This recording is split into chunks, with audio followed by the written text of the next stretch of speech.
Welcome to Talk Around Riyadh, the Wheel of Time showcast. I'm your host, Joe Perry, here with my co-hosts, Jen Isgro and Tom Kokoza. How are you doing, Jen?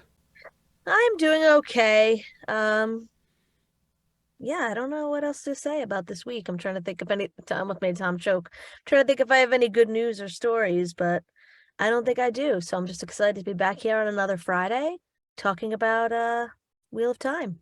Did you hear about the new baseball rules, Jen? No, I haven't heard anything about those. Maybe we could talk about it. No. How you doing, Tom? I'm doing all right. I don't know. I don't pay attention to what the weather is in places where I don't live. But in the Northeast and in the New York area, it's been spring for the last 2 weeks. Not like, oh, it's a warm February, like in the high 50s and low 60s every day. I go outside without a jacket. I feel like I live in the South. It is ridiculous. The plants don't know what to do. Flowers are sprouting, trees are sprouting. There's a month left in winter, and I think I don't know what to do, but I very much enjoy this weather, so I'm not complaining about it. So, Kind Rob, of like flowers are sprouting, trees are sprouting, mass hysteria. That's it. I think that there's a possibility, right? Like if there's a deep freeze again, or we get normal early March weather here, which is Yeah, it's miserable cold. and very, very cold, then all the flowers will just die Maybe all the before bugs spring will really die. comes. Maybe they'll kill the lanternfly eggs. Will the that work? flowers will have lost their chance. So, Rob Christensen from Weekly Wheel News, friend of the show, is saying in Discord, "Stupid groundhog doesn't know crap." I will say that's because you follow the wrong groundhog, Rob. Do not listen to Punxsutawney Phil. He is a fraud, I guess I would say. You need to follow Staten Island Chuck. Mhm. Staten Island Chuck has a better record than Punxsutawney Phil. And if I remember correctly, this year, Staten Island Chuck did not see his shadow and predicted an early spring. And so far, Staten Island Chuck has been correct. That's true. That's true. And he bites mayors, which is awesome. He bites mares that people don't like. Yeah. And got killed by the mayor. Inexplicably died a couple days later, non-related to being dropped. Oh no, that was a different time. That was a different time. Was A it different separate mayor when he? dropped him. Oh, it was Yes. two separate instances. He One bit. time. I think he bit He- De Blasio, right? The de Blasio dropped him. De He Blasio killed him. dropped him. He bit He who? bit Bloomberg. Bloomberg. He bit Oh. Bloomberg. De Blasio dropped him, and then 3 days later, he died mysteriously, Yeah, mysteriously. unrelated to the fall. It had Yeah, I'm nothing to sure. do with the But then fact De that it's Blasio never 7 foot went tall. back They since. found him with a needle stuck in his arm. Ugh, Oh, Said jeez. it was an overdose. what? Even though he never took drugs. Got a hot shot. Hot shot. That's from my Law and Order SVU. I knew Somebody- it was from Law and Order. Somebody gave him a hot shot. We're talking Call about a groundhogs bus. and hot Somebody shots. call a bus. Get a bus. All right. Why do they call it a bus? I always wondered don't why they know. call it a bus. I don't I guess know. an ambulance just takes too long to say. Yeah, they should call it like an amb or something. Yeah, an amb. A lance. A What do you call a lance? Get a lance. I don't know. I like Yeah, a I don't lance. know. That's cool. It's like there's no way you've heard the term hot shot in your actual life. Zero chance. It had to be from Oh my gosh. Yeah, she heard it working on Vice. Yeah, yeah. Jen, is anything Yes. happening this week? I don't even know. What's happening? There is stuff happening. Welcome to What's Happening. I don't have anything officially written because I had a family problem today when my daughter was sick when I was going to write my segment here. So I'm just going to do it off the cuff and let's just see what happens. I'm sure it'll be amazing.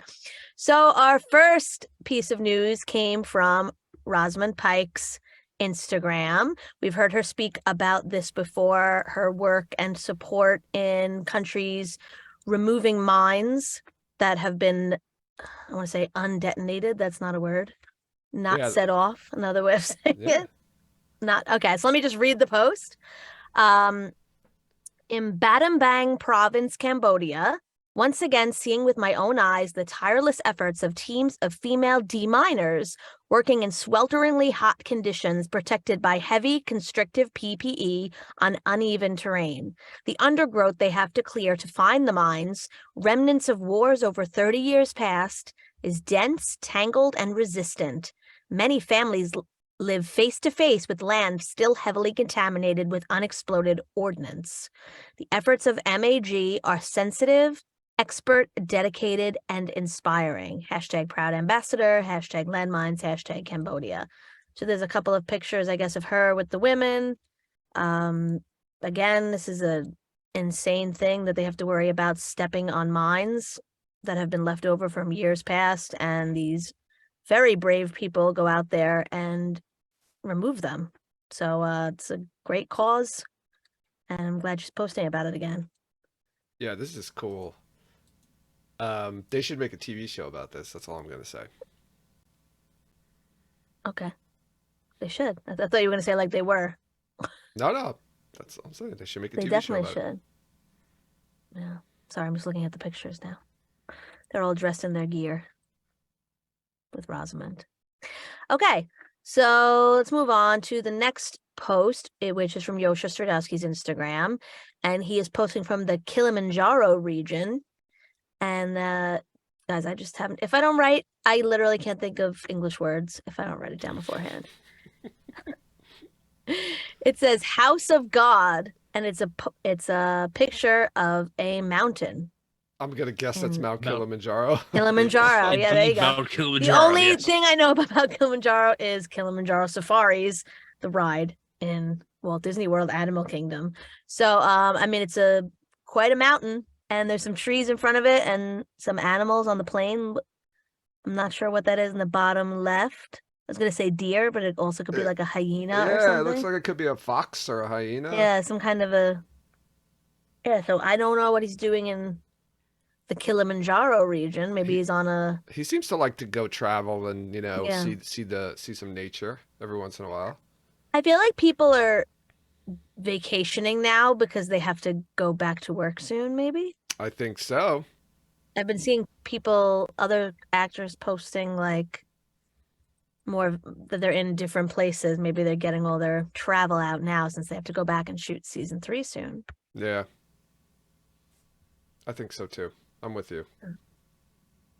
Okay. And everyone just posts on his every time anybody related to the show posts, the comments are, when's season 2 coming out? When's season 2 coming out? I see a bunch of Dragon Mount. Someone wrote Dragon Mountain. Dragon Yeah. Mountain. I think Kilimanjaro is a volcano. I don't know if it's active. Is it? It's very hikeable. It's a very tall mountain, but it's not steep. well, it's not something that you need to be like an expert mountaineer to do. It's not like climbing at Everest or something like that. Like we could do it. Yes, that what you're saying? my brother was going to do it. He was going to like do a big I think this is years ago. So I think when he was turning 40, he wanted everyone to like go fly to Mount Kilimanjaro, and that would be his 40th birthday. And then people told him like, that's a bananas insane. ask. Happy birthday! We're all going to fly to Africa for you. No. I don't think I could hike up Mount Kilimanjaro. I'm just gonna say You would have to work out. Like you wouldn't could like. do it. I don't think we'd go today.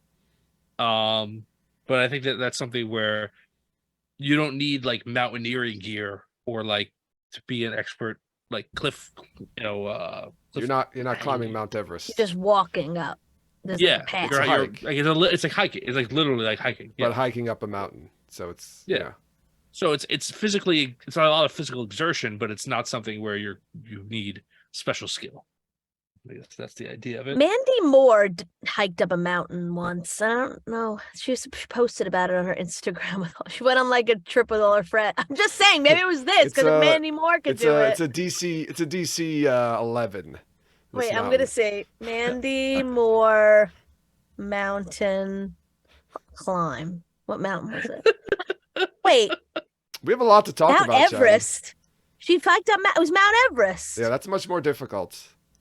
Mandy Yes, Moore. that is something you need. Mount special Everest training. Base Camp. Maybe that's not the whole. I don't know. We'll talk about this on the Mandy Moore podcast. Sorry, Yeah, no, guys. Mount Everest podcast. Okay. Anyway, moving on.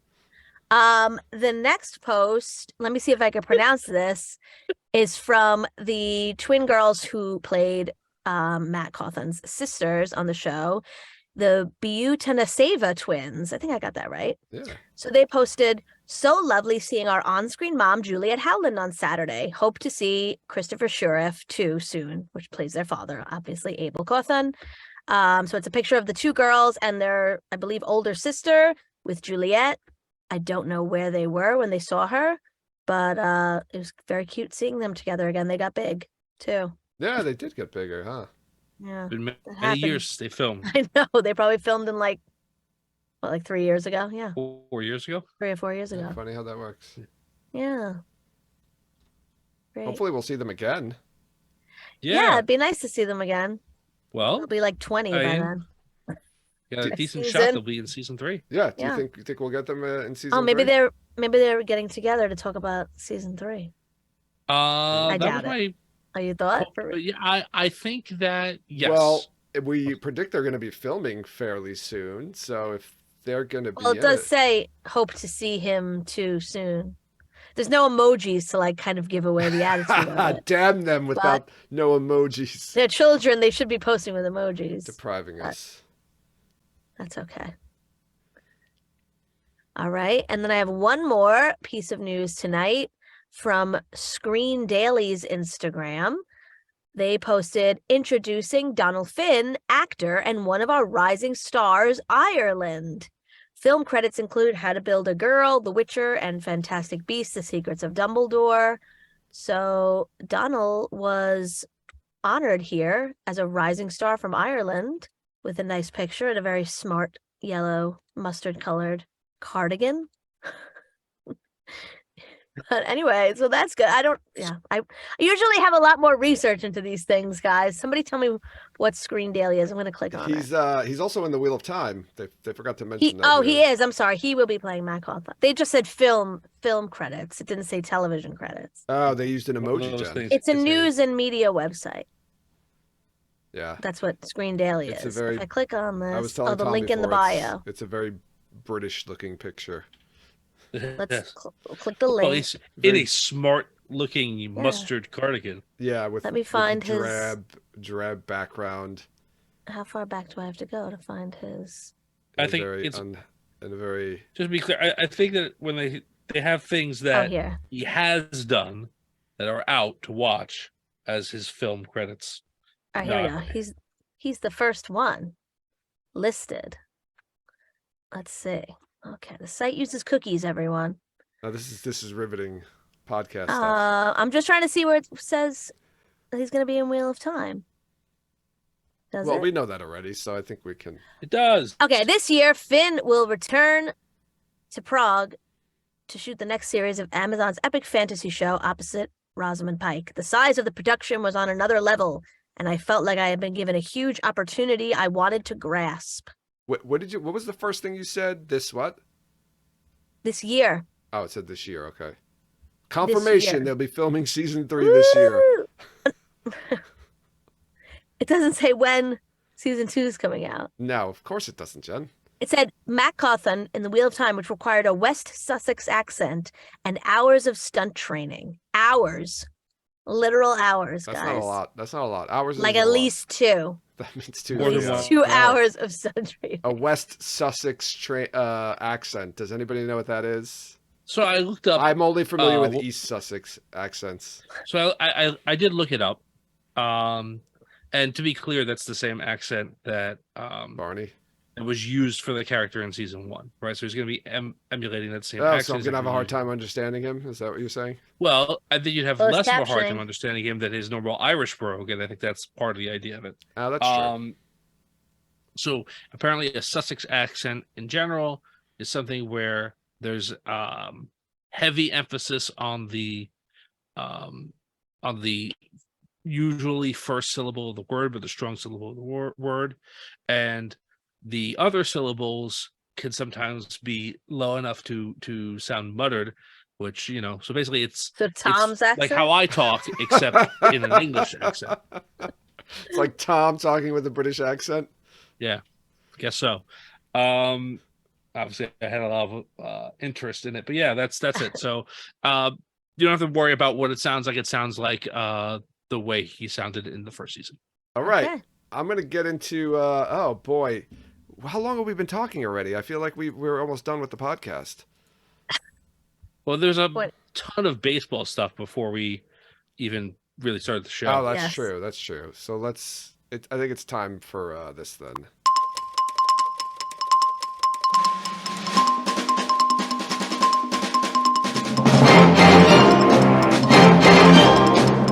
You guys can hear it now.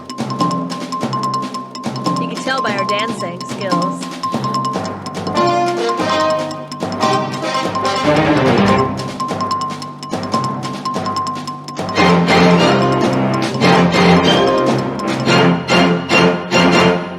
Welcome back to another edition of Where's What Origins.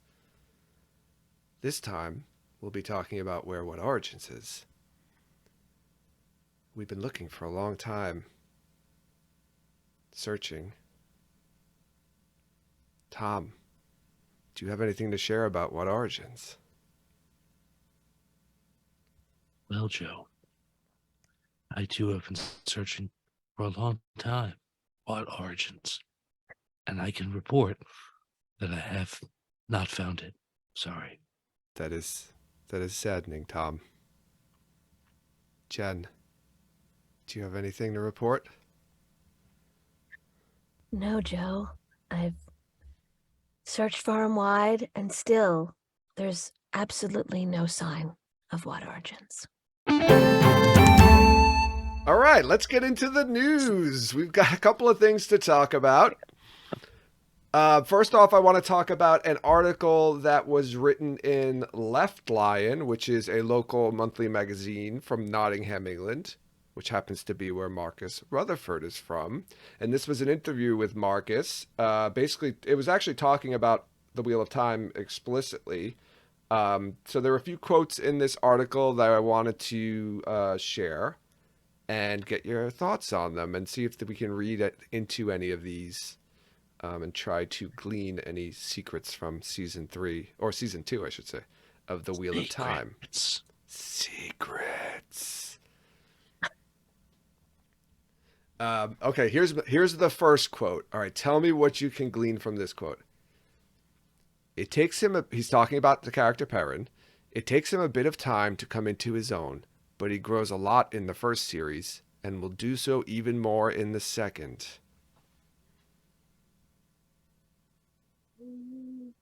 Does it grow a lot in the first season? I don't think so at all, much, but Okay, good. Well, I mean, it depends on where you want to go with that. I mean, I am very much encouraged by the fact that he grows more in the second season, but I don't necessarily think he means like. I think if this is more in line with like the character's understanding of the world growth than necessarily like his own personal character growth. I mean, he does start to put his grief behind him a little bit, but like his end of the series is the fact that he's still kind of traumatized by what he does in the first episode and he can't act as a result of it. So I don't know how much like character growth he has, but like he is definitely less like hey behind the ears farm boy than he is in the beginning. mm-hmm. So there's that. Growing more, so that part about he will do so even more in the second. Do you think this is a hint to him overcoming his grief? Or just become play more of an active role in the show? Jen? I think both. I think he has to overcome his grief, like at some point. This is true. I mean, not like completely, but there's things that have to happen. So he'll have to be able to let that go and be able to pick up a weapon and fight. You know, these are important things that have to happen in the series. So, and he'll have a lot of opportunity for that. It looks like in this second season. Yeah, I think so. Another quote here talking about working on indie films.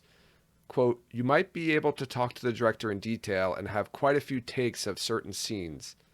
But with something like this, there's so much money on the table and such a strict schedule that shooting scenes can be quite tight. That was actually surprising to me. I mean, not the money thing, obviously, but I always got the impression that like indie films are like, we have no money, we can't even afford electricity to plug the cameras in, so we have one take for everything. And so the fact that he felt like, I do understand what he's saying with that, and I think it's an interesting kind of insight into things. And it's like, and I think that in part that's the nature of television, as well as the fact that this is large budget versus indie. The fact that like it has to get done, and it has to get done at a certain time, and we don't have time necessarily to take 10 takes of this. I imagine also with just like all the, with the on-screen effects stuff that they're doing, especially for like the battle scenes and whatnot. Like we're not gonna reset all of the pyrotechnics because you felt like you didn't hit the emotional beat right, Marcus. We're moving on. Not that, whatever, but like just. And I thought that was really like an interesting insight into, like how an actor has to kind of adjust in doing a show like this. Well, you know what I thought of too during this? Like you've heard stories and interviews with actors, and they talk about different directors that they work with, and different directors can be like different like this, right? Some directors are like do one take, two takes, and that's it, and they're fine. And other directors want you to do 4, 5, 6, 7, 8 takes of it. So I was kind of surprised at this because it almost seems like all the directors were like this, which I thought is interesting.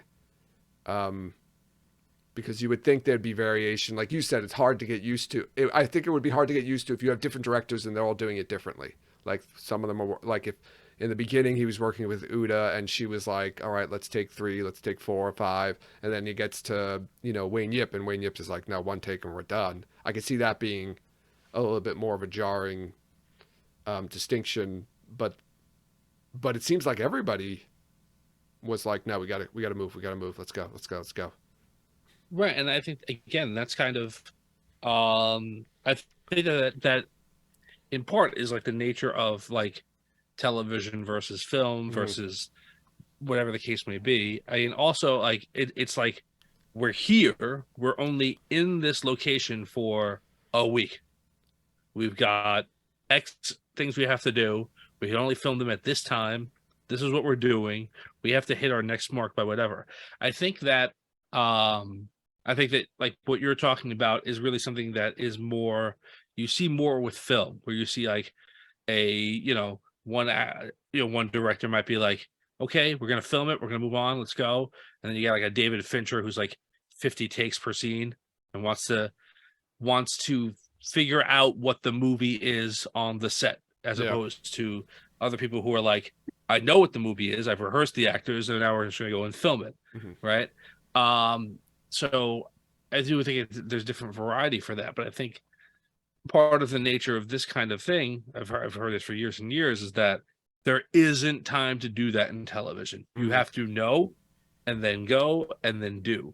And it really puts pressure on an actor to not, especially on things like that, whether you're in the midst of this kind of epic, whether it be a fight scene or an effect scene or whatever the case may be, like you have to be on your game. You have to know where your marks are. You have to know where your emotional beats are, and you have to hit them every time, because like you can't be the reason that they have to redo all this. Yeah. So I guess I wonder if they emphasize a lot more on rehearsal then before they roll. I've got 2 quotes that I'm going to combine together because they're both kind of about the same thing. When we went to Comic-Con in New York, it was nice to see the faces of people who've been watching. Thank you, Marcus. You're welcome. When you go to something like a convention and see people who are so passionate about this stuff to the point where it's like following a football team, that you really realize why we do this.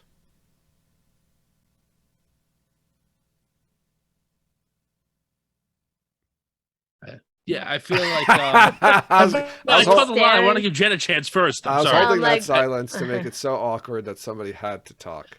So I think that it was mentioned when we posted this article on our Discord. I'm not sure who mentioned it after that, but like they didn't get a chance to experience the fans with the first season because of like the nature of things. They didn't get a chance to really be in front of crowds and do that sort of thing. So like the tours that they're doing now, like the Comic-Con tours that they've done, in the last few months, that's their first chance to really experience the fandom and like be a part of like this thing. So like I think you go into a show like this, you're like, if this hits big, this can change my career. And it did hit big, but they didn't get a chance to see that impact on them, and now they are. And I think and I hope that that's only going to continue for them.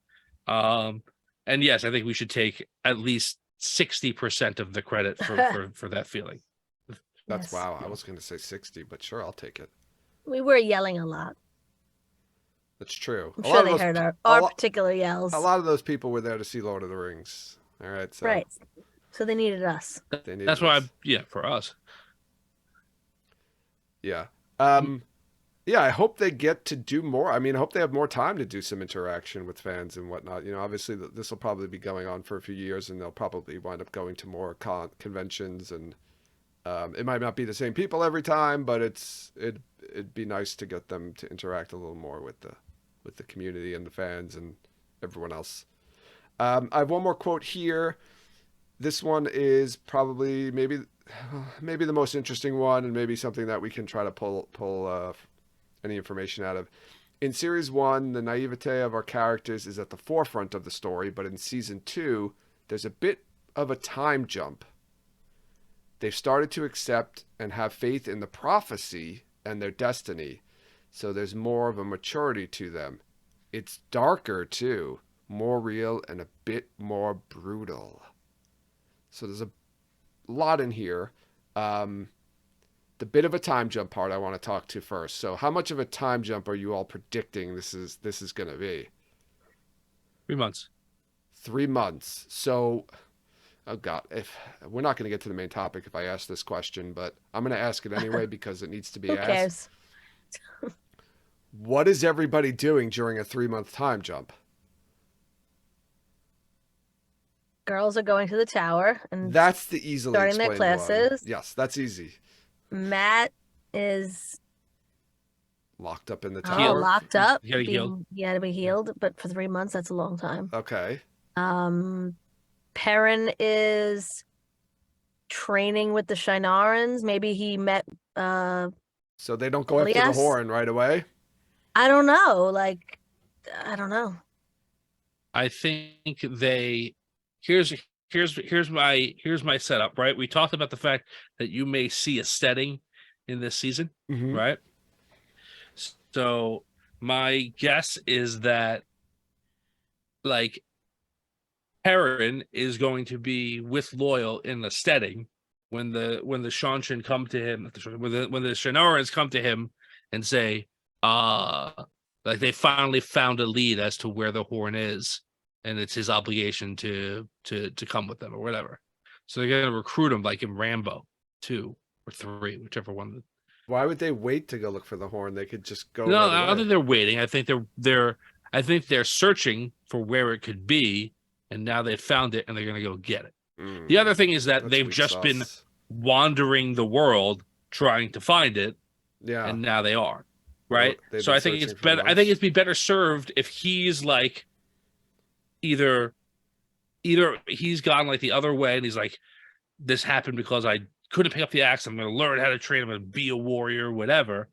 Or he's like, he escorted Loyal back to his home to like try and help him heal, whatever. Okay. And what is Rand doing over this time? Traveling across the continent. Yeah. To the cosmopolitan city of Falm? Yeah. And Moraine and I don't- Lan searching for her power. Yeah, I think they're looking the same thing. They're kind of just traveling to find to find a hint as to what she can do or where she can go, or how she can kind of do this stuff. I think 3 months is a bit too much. I'm going to say 1 month. Say 1 month time jump. I will say this. Like, if they're going to be doing things in the time jump, you need to build in time for them to travel and then do those things. Uh-huh. If you just want to get them to different places and then start the story where none of them have done anything, then 1 month is fine. No one's using the power to travel anywhere. They're all going on foot or on horseback. Or They have to travel across the continent. Right? That takes time. Waygate. Yeah, we No don't know way that. gates. We saw two Maureen Waygates. can't use a waygate. We saw two Maureen can't Waygates. use a waygate, and no one else knows how. Yes, she can. We know. Rafe even said that the one power is not the only way to open a Waygate. Just That's like in the books. true, but nobody here knows that yet. Maybe Maureen does, Loyal. but the kids don't. Loyal is around. He's there. He's right there with Perrin. He's dead. He has to get healed from him. He's not dead. He's Didn't you hear him at the mostly very dead. end? Only mostly dead. At the right after that, the Sean Chin wave, there was a cut, and it was Loyal, and his arm went up, and he said, "I'm not dead yet." Yeah, I mean, I think so people were saying, like, you know, there are we know there are Waygates in the series. I think they are going to be used. I don't think they're going to be used to assist characters in traveling from Faldara to wherever they go originally. Okay. So, I mean, whatever. It could be weeks. I think that weeks to me aren't like a significant time jump.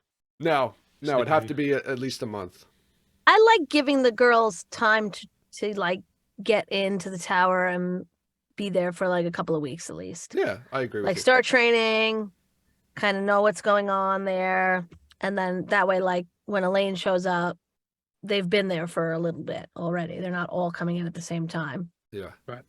I don't know about Perrin going with Loyal. I guess like it only makes sense because there's nobody else left for him to hang out with. Literally everyone's leaving, and I guess he could say like, I might as well help this guy, but he doesn't really know him that well. But No, yeah, yeah. Perrin knows Loyal the least because right. he just met him, like when they went to the Waygate, basically. Right. I mean, I guess. But I guess they do have to set their friendship up too. Yeah, if they time jump a month, then you know Perrin and Loyal have been getting to know each other over that month. Right. Right, but I mean, he would have had to take him like immediately And after he got stabbed. So what if? Okay, hear me out here. Sure. Right, in the books, Matt, they need to get the dagger back because Matt's been touched by it and he's connected with it, and they need it to heal him. What if Loyal needs to go and get the dagger back because he cannot be fully healed because he was stabbed with the dagger, and they need the dagger back for him to be fully healed, and that's why Loyal and Perrin go. Oh, okay. I'm not opposed to that. With the I think Shinarans, you mean? Like all together? Yeah, well, they're going after the horn, but Fane's got the horn and the dagger, so it's just like, hey, just like in the books, like kill two birds with one stone. I want to skip to the next part. The other thing, the word he mentioned was prophecy. In there, was this a confirmation that we're going to get like the prophecies of the dragon, like for sure, and we're gonna get one of them, maybe like an actual reading of a specific prophecy? Yes. I don't know. Sure. Why not? The Corinthian cycle appears right in the first season, right? Isn't Rand reading it when he meets Loyal? Yeah, he is actually reading it, I think, right? He's reading Yeah. something like that. I would like to see some direct prophecy quoted, maybe some dark prophecy as well. Blood calls Right. blood. Blood. Yeah, I want some stuff. I just picture like Ishamael's like writing blood calls blood on the wall and like where the Dark Friend Social is, and then he's like, just sit down, guys. Like he's the teacher, like writing on the board. And everyone has to like wait till he's done writing the dark prophecy on the wall in blood. And then there's the last line here of him talking about it's darker, more real, and a bit more brutal. What are your thoughts on feelings on that about season 2? I mean, it's definitely a lot more fighting in season 2. between the Yeah. Seanchan and the White Cloaks and the Shienarans, and Season 1 was pretty brutal, though. It had some brutal scenes in it. Yeah, it season one did. starts with him killing his wife. Well, yeah, but A lot of people get killed I and mean, eaten in that season. there's a handless woman getting burned at the stake. There's Logain getting gentled. The White Cloaks, and with the yeah, with but the Tinkers. Yeah, but you know what? It's gonna be worse, right? The Seanchan enslaved people, and Yeah. there are gonna be people dying all over the place. And there's probably gonna be a lot more, dark, friendly, forsaken-y stuff in this Mhm. season. I like Yes. it. I like the sound of this. Like this season is gonna have someone nailed to a door. Yes, that's right. We saw that. Murgel nailed to a door. I just wanted to also shout out to the illustrator, Jim Brown, who drew this amazing picture of Perrin with the wolves in the background. This is a really cool picture in the article, by the way. I like this a lot. Yeah, yeah. All right, there's one other thing I wanted to jump to for news before we get into the main topic, but the Wheel of Time Twitter account had tweeted out earlier today, actually, there's a Logain for every mood. Which one are you? And it's 4 pictures of Alvaro Mortea's Logain. The first one of him kind of just staring kind of determinedly. I don't even know if that's a word. Then him kind of looking a little bit distraught, so to speak, or I don't know. How would you describe him in number 2? A little off balance. I gotta take a look again. Yeah, I don't see it. Number 3, and one of the pictures of him looking like he's in pain, and then the fourth yeah. picture of him looking basically mad and insane. So Sarah Nakamura had retweeted this. Sarah Nakamura, who's the book consultant for the TV show, and she said to peep the thread for her answer. But after that, she had added an update and said, I'm now at a solid 2, a state of disassociation. This is what happens when you get a text from your boss at 9 p.m. on a Friday that says, clear your week, you've been summoned. I'll be ramping up to a 4 meaning the fourth picture, once I've digested my task. All right, so are we all, do we all concur that her boss is Rafe when she's talking, Yes. who she's referring to in this? Yes. And what do you clear her week? She's been summoned and then talking about once she's digested her task. So any thoughts on what her task could be? I don't know. I guess it depends on where they are in the process of writing season 3. Which I thought they were kind of wrapping up on that, right? It seemed like they were done with it. So I'm trying to think of what they might need her for a full week. I don't She know. had to digest her task as well. Could be rewrites. Could be maybe a new Already? section. Yeah, who knows? They could be like, okay, we're done, and then they could be like, you know what? We're gonna do this instead. They called Sarah. We like that idea you came up with. We're putting it in. We need you here. Yeah. I need you in the writer's room. Right? Or it could On be, Monday. hey, you know what? It could be like, I don't know, like I don't know. Well, let's see. The picture for the 4 was Is insane. crazy. Oh, it's crazy looking. I'll be ramping up to a 4. Craziness once I've digested my task. Sounds like a pretty intense task. If it's going to make For whatever it's worth, Sarah puts the second one as disassociation is the mood for part 2, for number 2 here. Yeah, I could see that.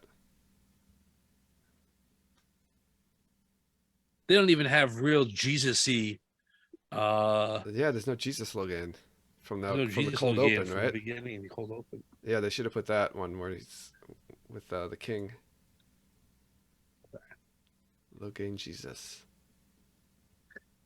Yeah, All right. me. That concludes our news for the evening. Now it's time to get into our main topic. I think 40 minutes into the podcast. It's fine. we wanted to do this last week, but we didn't get a chance, so let's get into this right now. We know that Cairhien is going to be in season 2. It's been confirmed from the mouth of Rosamund herself. So we are going to be talking about Cairhien, doing a deep dive into the nation, the city, the people, and all that good stuff. So I will start this off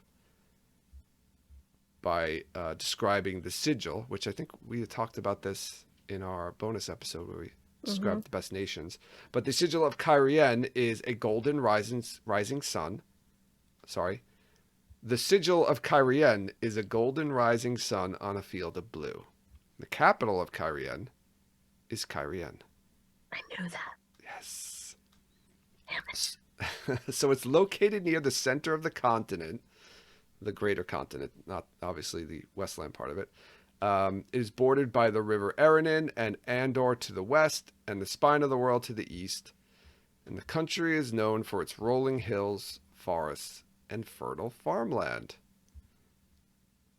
Oh, thanks, Ralph, for putting that map in there for with the arrow. So it was founded as an independent nation at the end of the War of the 100 Years. It was previously part of the 10 Nations. Remember, we talked about that a long time ago in our history, 6-part history breakdown.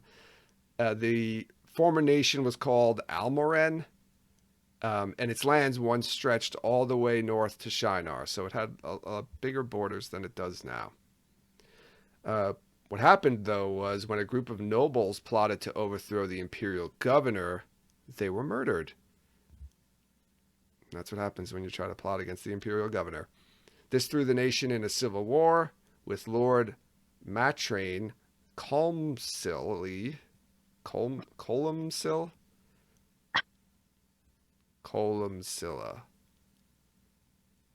coming out on top and being crowned the first king of Cairhien.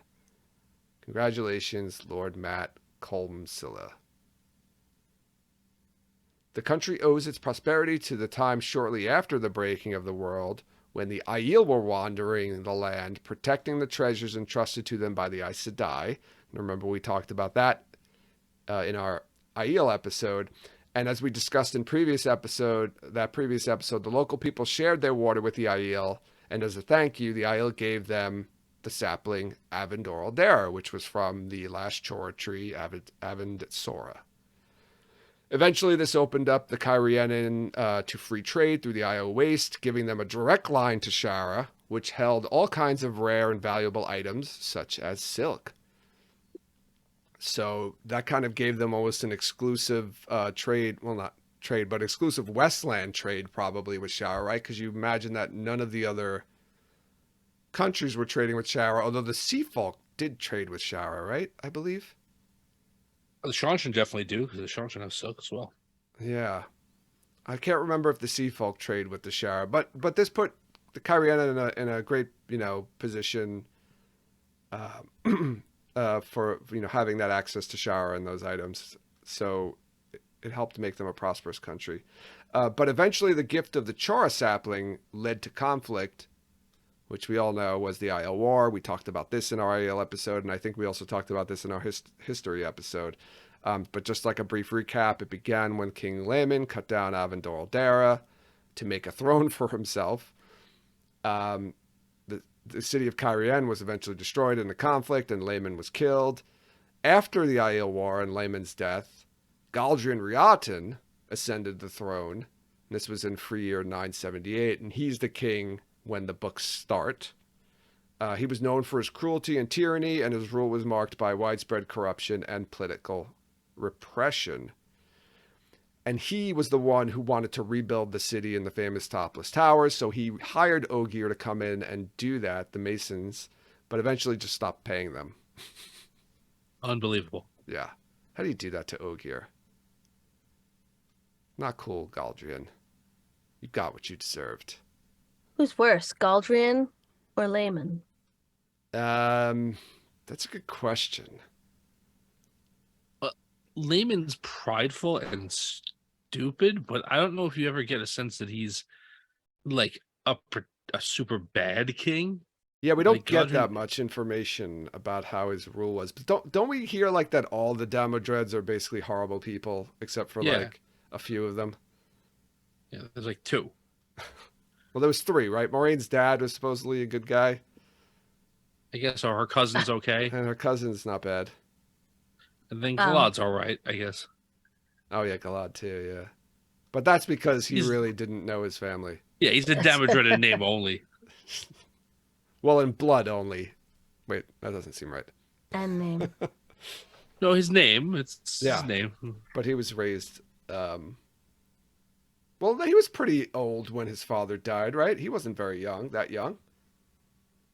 Just like He under wasn't that 10. old. When did Think about the difference between Elaine and Galad. How many years are between them? 6 or 7 Gowan. maybe? Yeah. Oh, He's Gowan's like a kid. younger? He's still a kid. No, when Gowan's did younger than Elaine? Gowan's older than Elaine. Right. So between Elaine and Galad. Yeah, 6 years maybe. So, because he had to 7. have Elaine and then die. Oh yeah, so he was at least 6 or 7. Yeah, I'm trying to remember when. These parents confuse me. Am I saying Tarangale is Yeah, he's all Elaine and their, Gowan's father? Okay. he's all of their fathers, Okay. all 3 of them. They have Right. different mothers. I'm trying to remember when Tarangale was killed. I don't remember. But so Galad did know his father somewhat. Yeah, he had at least be 7 or 8 or so when he died, at the least, at the youngest. Tom's gonna look that up. Great. So Yeah. I mentioned that the capital of Cairhien is the city of Cairhien. This was built on the site of the ancient city of. All right, get ready for this one. This is probably the most difficult pronunciation I've ever had to do. Cairhien Alan. Cairhien Alan. I would say Al-Kai, because the Cairhien part has to be in there. Cairhien Alan. Yeah, Cairhien comes from that name of that. Yeah. That. It means Hill of the Golden Dawn, which is quite beautiful. Mm. So the city lies alongside the river Alguenya and is laid out in a precise grid pattern within the perfect square formed by the high gray perimeter walls. So this is really interesting about the city. I never really knew a lot of this stuff. So paved streets run arrow straight, meeting every crossing street at perfect right angles. So this city was like precise in its building and design. The buildings and terraces are made of stone, and within the walls, the aforementioned famous topless towers of Cairhien stand in exact patterns. So it's very structured, patterned. I can imagine what the city's going to look like, and it's just going to be interesting to see what it looks like in the show because it's so precise in its design.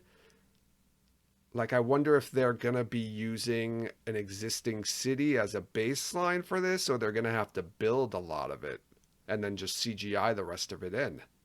Existing city, like Midtown Manhattan. Yeah. How did they make sure it was arrow straight? They Without, like, they seeing got it from above. arrows. How did they know what it looked like? They used levels and tools and surveying equipment. I don't know. Okay. The laser levels that shot all the way down. You No, could the do old it with school levels. string and a few stakes. The old school levels. Water inside a little tube or Right, the oil in bubble. a tube with a bubble. Okay. Yeah, Yeah. very simple. Okay. Plus the Ogier, they just know that shit. Inside the city is the Sun Palace, which is the home of the king or queen of Cairhien. I don't know if there's ever been a queen of Cairhien. I don't think there was, but well, there is at the end of the series. There is now. Yeah. Yeah, there is now. Spoiler alert. It lies at the exact center of the city, and it's crowned with stepped towers precisely placed in concentric squares of increasing height. I can't wait to see this on screen, Layer by the way. cake. This is like something somebody created in like a computer program, the way it's being described. And there are many gardens within the palace with precisely pruned plants as well. Everything's very well thought out, precisely pruned, all that great stuff. And then within the palace itself lies the sun. Oh God, I can't speak tonight. lies the Sun Throne, which is the seat of the king or queen of Cairhien. Now, another part of the city is the Foregate. This is outside the walls of the city proper. It's contrasts the organized layout of the city with zigzagging mud streets, wooden ramshackle buildings. It's a lot more free-flowing and free-spirited. There's lots of exciting things, though, that happen in the Foregate. You know, they have horse racing out there, parades, fireworks. Apparently, the rulers of Cairhien like to distract those people who lived out in the Foregates, which were of the poorer sort, with all kinds of things like this, like spectacles to kind of keep them, I guess, happy and in line. So, but this is where you want to go, I guess, if you want to have some fun. At least that's probably where I would go. You could like stay in Cairhien proper and then go to the Foregate like to hang out and then go back to your nice inn inside the city. It works Where out the well. shenanigans, you want to go to bed and like not be like in the shenanigans. You don't want like a parade to come through your room or something. So you want to like go party and then call it a night. That's what Rand does, right? Basically. Yeah. It's like, Yeah. I mean, I'm not staying here. Yeah, right. I'm I got a safe nice over there. hotel, but I'm slumming you it know. with you guys for the And doesn't Galadriel invite the Illuminators to open up a guild house there specifically for that purpose, to like to distract the? Yeah, I'm pretty sure that's exactly why he does it.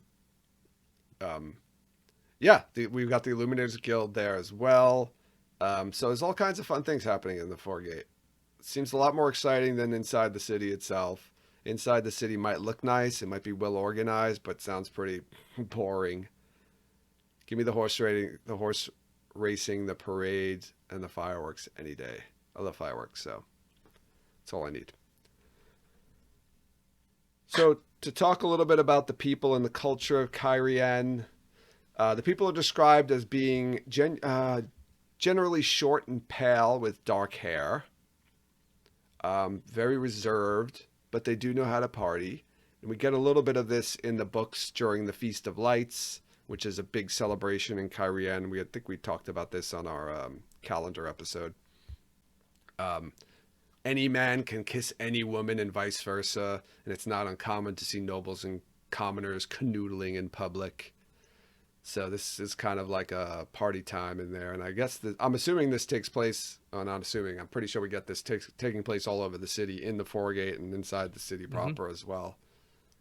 But they are very, like, the Cairhien people seem very kind of like reserved and conservative, though, normally, at least those inside the city walls. The nobles favor dark colors with horizontal slashes indicating their house and rank. You know, this is something that you see throughout the book with their slashes, and the more slashes they have, the higher rank and the more powerful their house is. Even the servants, I think, have slashes on their livery as well. They love lace on their clothing, right? The nobles have lace on the cuffs and the sleeves, which Matt winds up taking a liking to, although he despises it in the beginning.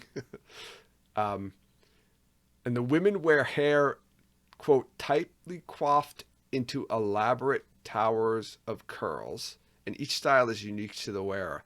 So I'm getting like a very like Renaissance French vibe from this, right? Yeah. So I was going to go into this later on if we had time, but we'll talk about it now because I think it's apropos, right? It's very Sun King Louis XVI, Versailles, that kind of vibe, right? So like really a lot of the stuff that happens in the series, at least in the first half of the series, is akin to what is happening like at the time of the French Revolution, right? Where all the poor are angrier and angrier and hungrier outside the city, which is like blocked off from them and, just filled with its own politics and its own sense of who is what. There's been some conversation in chat about the city being how it's built and being so structured and so rigid. And then there's the Foregate immediately outside. Like, how does it account for like people, like population growing?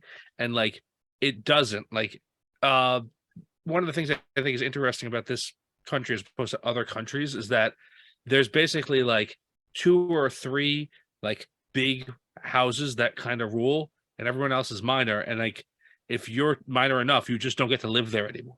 Like that's pretty much how it works. So like they just move you out, Mhm. and now you're poor. Go live with the riffraff. Or you go to your country estates. Yeah, or we kill you because like we're vicious and evil people. That's I'm sorry. I'm not going to repeat that comment. That's a good one though. Yeah, exactly right. This is France, right? The Sun Yeah. Palace, Sun hmm King. Yeah, this is very much French, and just the description of the clothing and those. I was just thinking of those hairstyles too, Yeah, of right. the That's kind French of very fashion. bouffant. Yeah. Yeah, I'm looking forward to seeing these two as well. I hope they kind of stick to this kind of fashion. I want to see women with all these crazy hairdos on top of their head. I think, they'll be wearing wigs, I'm sure, in the show. Will they but wear wigs? they will When wear will wigs, they Jeff, wear wigs? when season 2 comes out. Have you worn wigs? And the other, right, I feel like this is like, it's so weird, like how we want to see these not odd, but if you were just like a casual person who read books or whatever, and you read these books and you just be like, oh yeah, cool. And then whatever they put in the show, you'd be like, yeah, cool. But like I want to see these hairstyles. I want to see the soldiers with the long hair and the front part shaved and the powdered fronts. Powder. Yeah, I want to see that. Like if I don't see that, I'm going to be upset. It's stupid, but I'm going to be upset if I don't see it.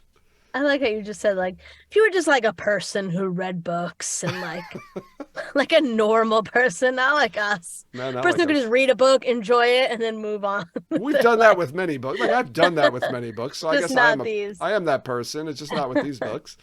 But yeah, if you didn't care as much, but yeah, I want to. If I don't see these things, I'm going to be upset.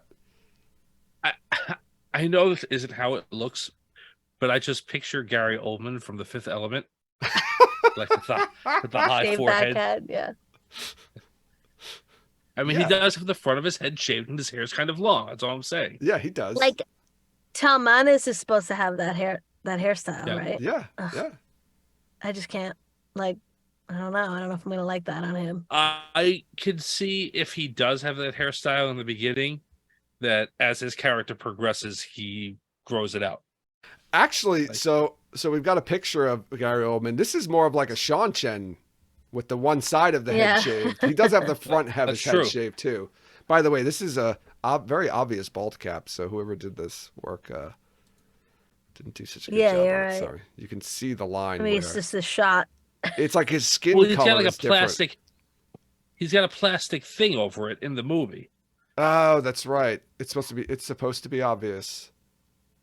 Yeah, I mean, I'm sure it's a ball cap, but like there's a piece over it. Like, his head is not bare in the film. Yeah, Like there a you little go. Plastic hat over You his. can see it a little better in the second picture. Yeah, I want it. We need to have it.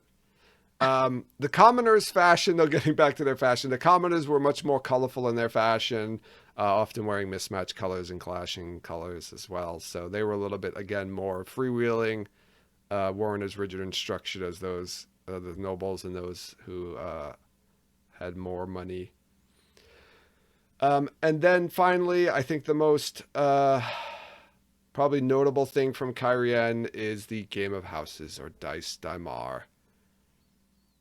Right? I don't think they're gonna call it the Game of Houses. Yeah, we know, right? They also call it the Great Game. They refer to it as, so maybe we get it as the Great Game. Maybe we just get it as Dice Daimar. I think we talked about this, whether we thought they were going to use Dice Daimar. I feel like in another episode, we all kind of called our thoughts on that, and I don't remember. I don't remember. Right. I said they're going to use it. I think that's all I can remember. I think Tom, you might have said no. Jen, I can't remember what you Like said. not use the name or not Dice- use the whole. Not use Dice Daimar, the word Dice Daimar, the phrase. I just don't think they could, because of like Game of Thrones and House of the Dragon. Like Game of Houses is No, like, that part I gonna agree. seem like a copy, even though it's not. But They could call it Dice Daimar though, instead of Game of Houses.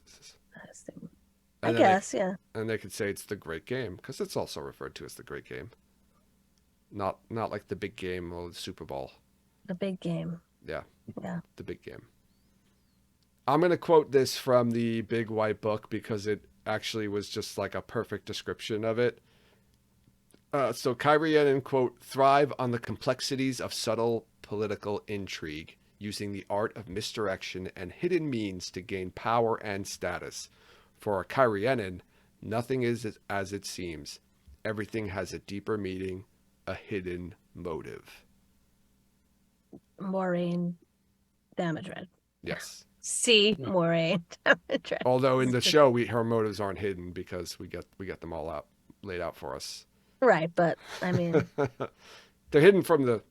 in the beginning, Yeah, they're hidden from kind of from the characters, not from us. So I was just thinking about this, right? Obviously, in the show, it's a little bit more open what's going on inside Maureen's head. Are there any things that I can't think of right now? But is there anything that she still has been keeping a secret to the viewers that we don't know about yet? Do we know anything about her being a noblewoman from Cairhien? No, right? Rob's just pointed out her last name. We don't know her last name, but even We in the show, don't know her last name at not all. in the show, but it wouldn't mean, it doesn't mean anything anyway. mean- In yeah. season 1, that name never comes up, and it wouldn't Okay. cue anything. But we don't know she's a noble, like she came from noble blood. No, apparently they do mention that she's a noble, I think. Oh, woman I'm from trying a to remember fallen if they house. said. Yeah, Who he says? says that to the White Cloaks. It's Oh, different. she says that, Yeah, to the White Cloaks. right? Okay. Well, actually, I she think says it that- to the group before when the White Cloaks approach. She says like, Oh, I'm a lady from this a is our fallen cover house. story. Okay. Yeah. Okay. I think that Maureen in the TV show is on a suicide mission in the TV show. She's not on a mission, like she's on a mission to save the world where she knows she will die, right? Like that's a surety I think that she has. Like that's her belief and understanding the prophecy as the show progresses. So she's less inclined to like to be closed off to people because there's no other game for her after this. There's no like future end game. She doesn't expect that she'll be plotting anything. However, she doesn't bother to tell Rand, I can't teach you how to channel because you're a guy and I'm a girl. Don't bring that part up again. That makes me No, angry. but you asked. I think that they do show, even with her being, I think, more open in her motivations, they do show, I think, her inclination to not answer questions and to not explain herself. I think that's But shown and told as a character trait. But I feel like as a viewer, there's really nothing that was held back, right? I don't know. Which kind of I can't think of it. You Do know, I'll have they to- show? I don't remember. This is terrible. We do a show about it. Do they say how she found out in the show? Then I what? No, you don't know yet about. I mean, that was in the original script. You don't know how she knows that who the Dragon Reborn, Taviran? that the Dragon Reborn was born.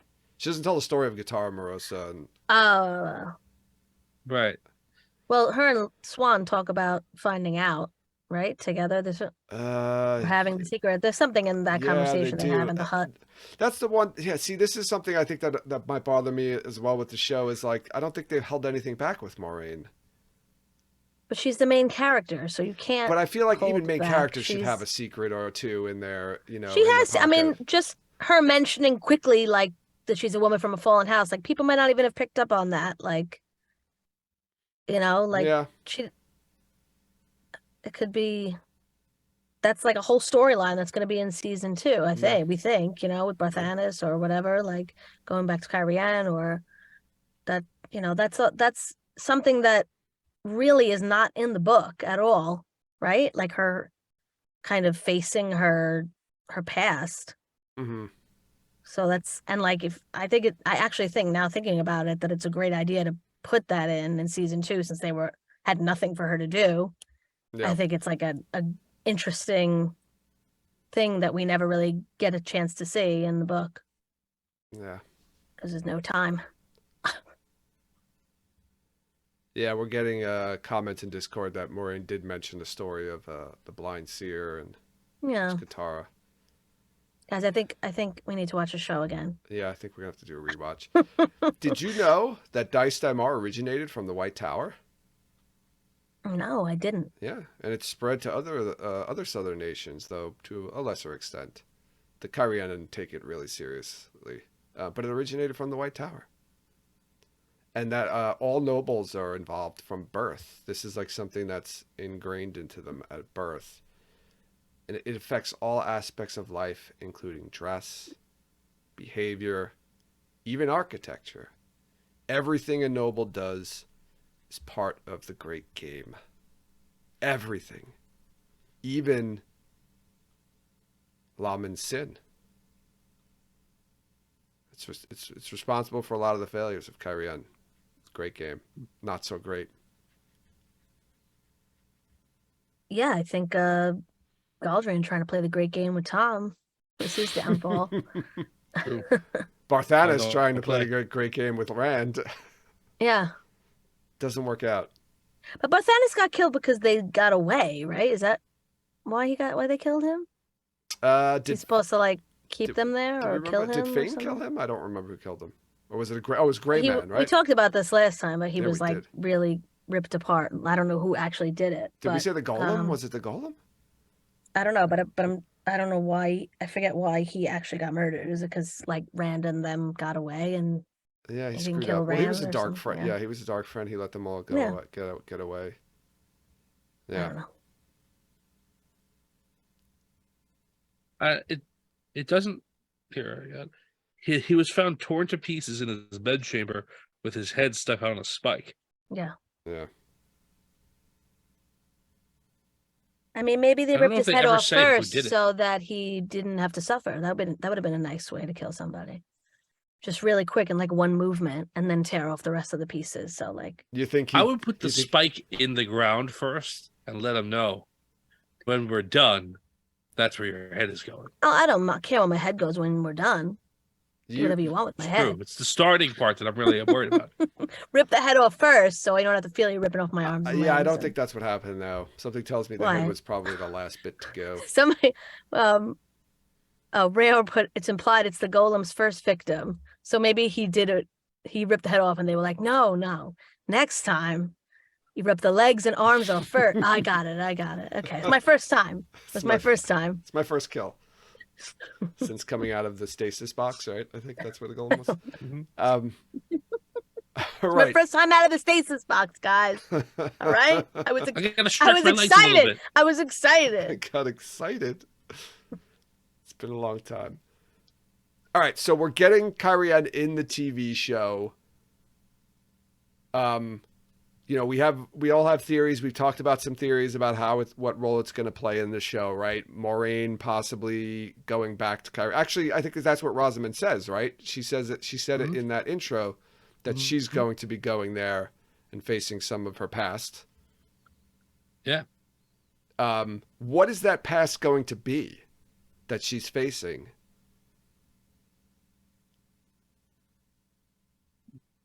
I think you're going to Her family? see her. Yeah, I think you're going to see her flee to the tower to avoid being made queen, or There's possibly flashbacks. Oh, flashback? yeah, or possibly similar to how it is in the books itself, where she's an Aes Sedai and they're like, "Oh, we're going to make you queen," and she's like, "No, I'm going to leave the tower for 20 years." What if they want to make her queen now? Like, because whoever's king dies. No, don't do that. And then she leaves, and then it goes into Civil No, War. don't do that. Why not? Don't do that. Why don't do that? I don't want. I'm not doing it. I'm just Don't do that, Jen. proposing. I'm not doing it. It's done. Whatever. You're it's done doing already. it, Jen. It's done. You're the secret, Jen. No, that's not the. I didn't say the secret. You Don't did. Now it's don't your put fault. it out there. Don't put it out there. I'm I don't think you have to say. I'm putting it out I'm there, and gonna I'm gonna pull say it back. the secret. You do, Tom. All right, it's February 17th. We have 11 days left to find out when the trailer. What did I say? The trailer date was going to come out. The release date? No, the release of the trailer date. They're not going to announce the trailer release date. Yes, they will. No, they won't. I think they will. You think they're just gonna drop the trailer one day? They're gonna they probably just tell didn't us do it? like a day or two before that something's coming. Like this Well, maybe tomorrow it'll be or the coming day out on after. March 2nd. Anyway, sorry, I just noticed. We won't get Wikipedia more was. than a week's Anyway. notice. I would even say we would get Um, more than like 4 or 5 days notice, but Do you think if they do a flashback, we're gonna get a different actress playing Moraine? maybe one of those actresses that Oh, we were I just talking thought about. that too. Oh my God. Maybe one of the Mayas. Playing Moraine. Oh yeah. It's a lot of Mayas. Well, one Maya Um, is a director, one is an mm, actress, and one is a a cinematographer. stunt person. Was there a stunt person named Maja or Maya? Maybe I'm wrong. I don't remember. I don't know. Anyway, I So, don't know. so Interesting. I kept saying while I was describing Cairhien. Okay, sorry. I want to go back. We've heard of a lot of different locations that they're using, right? They're filming in Prague. They're filming in Italy. They did filming in a few places in Morocco. Any of those, do you think, are going to be Cairhien? No. No?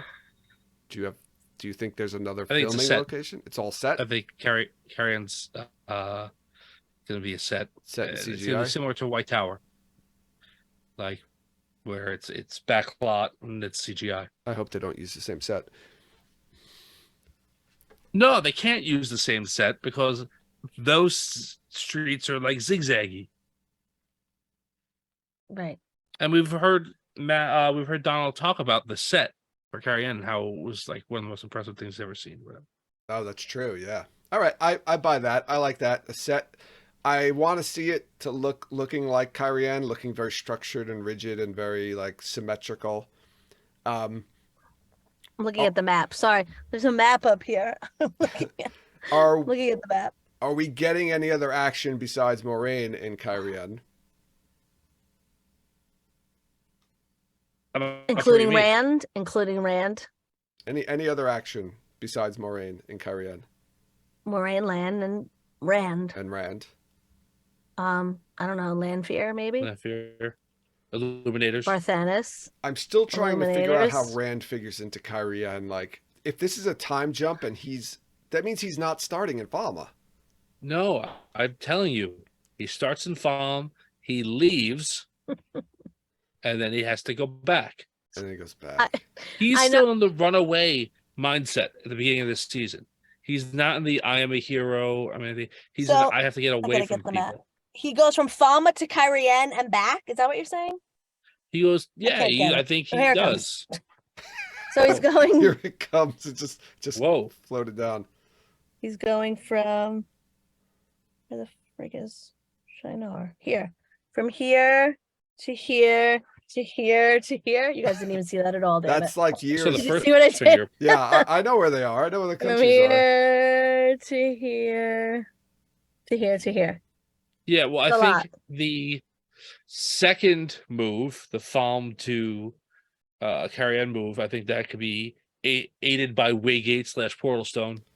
How are they going to do that? So he Wait. meets Lanfear here. On which On of the those tip. journeys does he ride in a giant baby crib? On the journey I think, to Falma on a boat. He's taking a boat. yeah, I But think I we don't know said how that he gets to the ocean. Or he he has gets to take to a a river. river. A river. I don't have a river. sails down and around. I think that's his. I think Bail Dolman gets introduced because Rand's getting off a boat in Falm.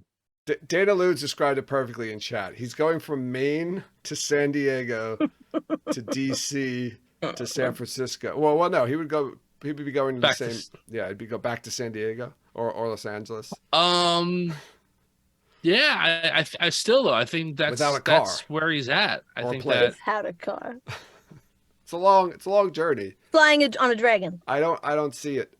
Take 1 minute. I don't know. But if he starts off and he's basically in Falm to start, although again, like I know there's no timeline as to when the Shantran actually invade. Mhm. Like it's not like it's not like moments later. It's just we're on the far western shore. But like I don't know like how he gets to Falm without seeing them.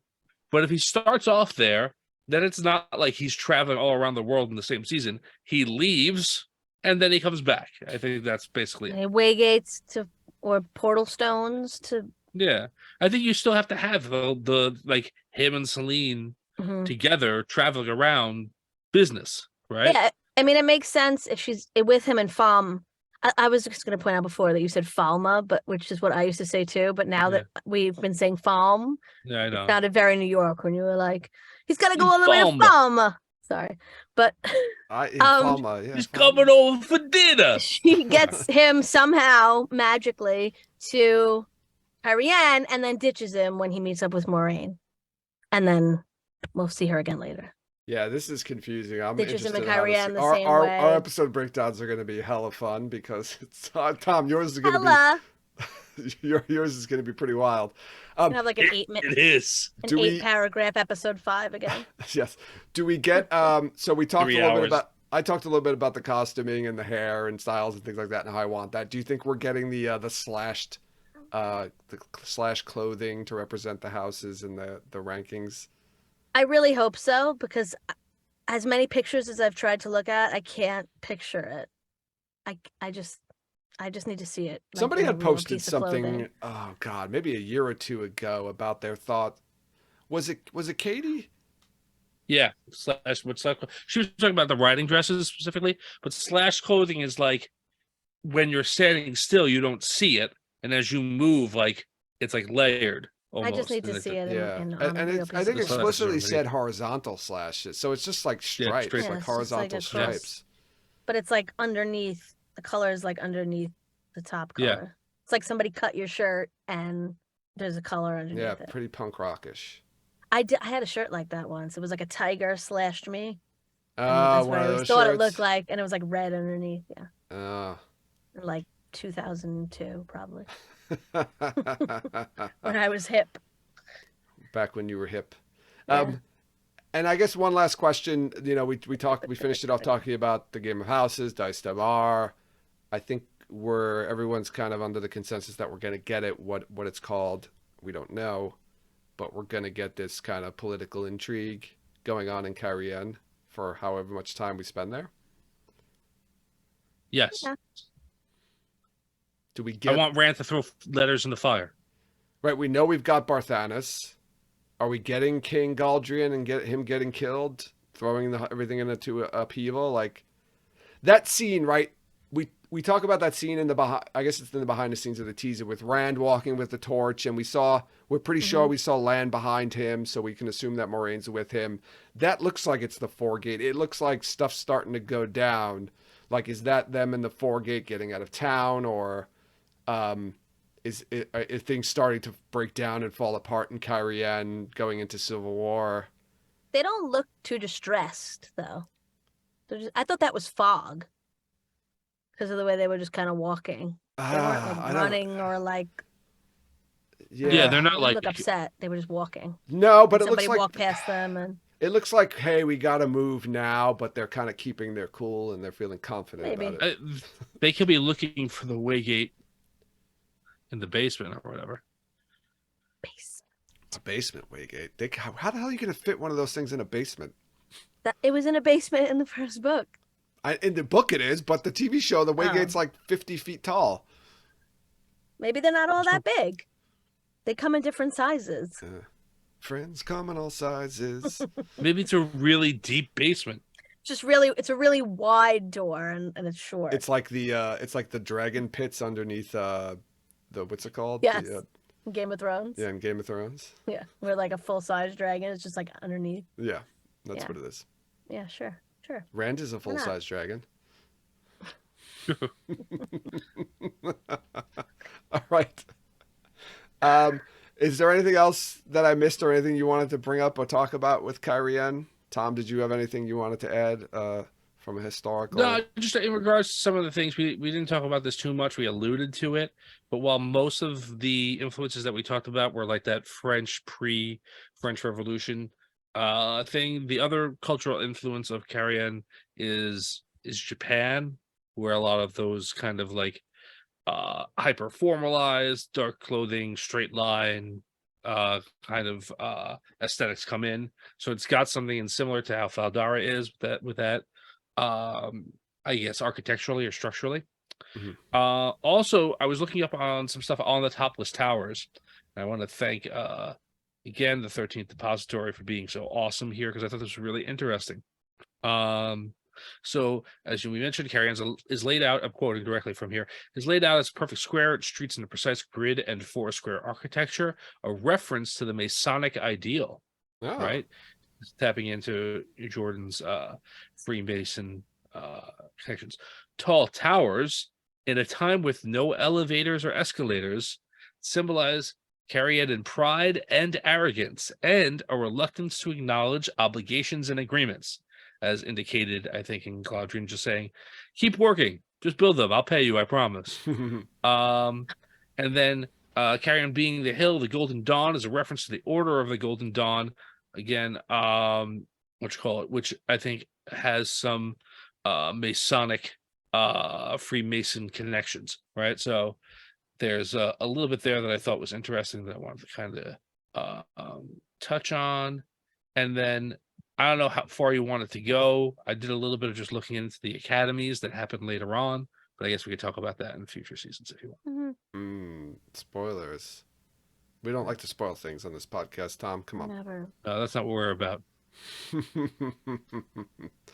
All right, let's wrap this up here, our deep dive into Cairhien. I want to remind everyone to follow us on social media. You can follow us on Twitter, Instagram, and Facebook. Join us over in Discord to continue the conversation there. Go check out our YouTube page. All right, we're doing a contest. You probably heard about it at the beginning of the episode. Rate and review us wherever you listen to podcasts, and check out our merchandise and Patreon pages to support us that way. Links to all the aforementioned information is included in the show notes to this episode. And we haven't brought it up in a while, so I want to remind everyone, go buy your tickets to WatCon. They're on sale. We're going to be there. It's going to be a blast. It's going to be better than last year. If you went last year, it's going to be better. If you didn't go last year, it's going to be better because you didn't go last year. Get me? That's a low bar. And it'll be better because you're there. Yes, and you'll You. make it better. I'm talking to you specifically. And if you come, you get a free hug from one of us. You get to pick. person You get to of pick your which one choice. of us. Oh, great. And we can't say no. Can't Don't say make no. promises. You get from Joe or I. From Joe. You can get a free hug So, from any of us. I as get long to as pick it's who me. hugs you. How about that? Tom gets to pick. Jen doesn't want to touch any of you. You hear that? I don't. She's disgusted It's not by a all of hug. our It's listeners. not a hug. Anyway, Jen will give you a I high think it'd be five. cool if you come. I You get to still hang out want with you us a there. little bit. You'll get to hear us say funny things in a very heavy New York accent. Well, we can promise one of those. One part of that. We'll say things in a New York accent. I think just us talking. We talking. Yeah, just us talking. Any last words before we wrap this up? No. They're thinking really. I always try to think if anything. You guys want to think of say. something really important? Tom's trying to get something really meaningful in there. No, there was something that I was thinking about earlier today that I'm like, oh, this will be my last thought for the show. But it's gone now. Oh well. It's a shame. It's a damn shame. Well, thanks everyone Happy- for listening. Oh, what, Jen? I had one. Go ahead. Happy President's Day for the U.S. This will be released on President's Day. That's right. Happy So President's enjoy your day off if you live in the United States. Most of you. Enjoy your day off if you have off on President's All Day. of the I should say presidents who are still alive, enjoy your day. It's Do they really get, like, only for two of president- them, do and they they've get been dead for a presents on- while. Do they get presents? Do you think all the presidents, like people get them presents, like their family? Happy President's Day, and they give them like a They gift. should. I would if I knew that if I had a personal relationship with a president, I would definitely get them. So it would be like goofy, but I would get them something on President's Day. What would you get them? Depends on who it was, but I pick a president that's alive. Bill Clinton. Oh, I'd probably get him like cheeseburgers. Cheeseburgers. He used to he doesn't eat them anymore because he had tons of heart problems and whatnot. He used to love to eat cheeseburgers back when he was running for office and overweight. You know what you should Ah, do? Buy You him should send box of him something cigars. in like a brown nondescript package and write like his address in marker on the top and just like mail it to his house for President's Day. I think he would really like that. I think the Secret Service I'll would just really make sure I like put the that. return address on there, though. Love Talkaran Riyadh. Yeah. It's Please it's open a on bag, President's Day. It's a bag full of flour. It's just white powder. It's fine. a hashtag Hen Um, News shirt. That's Oh right. my God, I wish Bill Clinton would wear a hashtag Hindu shirt. Try send him one, and maybe he will. He will. You never Joe know, Biden Jen. might. But I don't think You Bill miss Clinton. 100% of the shots that you don't take. Jen, I'll I'm so leave. thankful. I'll leave you all with that. Yes. Thanks everyone for There you go. listening, and you'll hear us next time.